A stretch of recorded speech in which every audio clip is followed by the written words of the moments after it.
even the very next day. I specifically raised the Dominion voting machines, which I found to be among the most disturbing allegations. Disturbing in the sense that I saw absolutely zero basis for the allegations. I told them that it was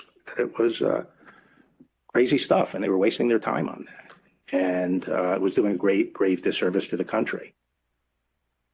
We have a company that's very suspect. Its name is Dominion.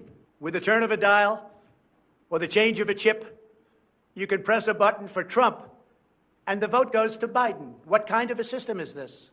We definitely talked about Antrim County again. That was sort of done at that point because the hand recount had been done and all of that. But we cited back to that to say, you know, this is an example of what people are telling you and what's being filed in some of these court filings that are just not supported by the evidence. And this is the problem. The problem is people keep telling you these things and they turn out not to be true. In addition, there is the highly troubling matter of Dominion voting systems.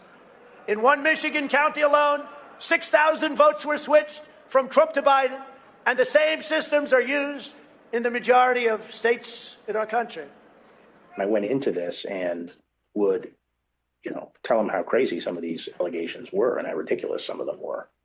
I'm talking about some of them like, more absentee votes were cast in Pennsylvania than there were absentee ballots requests. Stuff like that was just easy to blow up. There was never an indication of interest in what the actual facts were.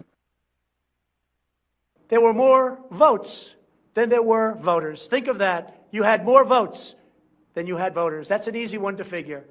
And it's by the thousands. Then he raised the big vote dump, as he called it, in Detroit.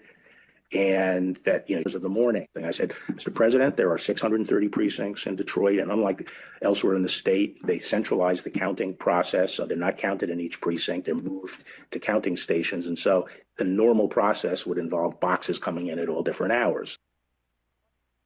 This is Michigan.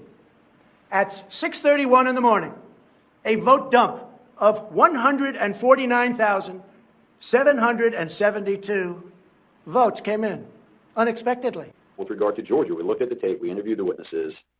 There is no suitcase. The president kept fixating on this suitcase that supposedly had fraudulent ballots and that the suitcase was rolled out from under the table.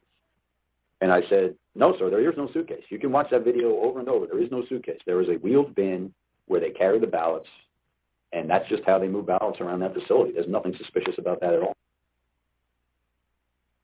Election officials pull boxes, Democrats, and suitcases of ballots out from under a table. You all saw it on television. Totally fraudulent.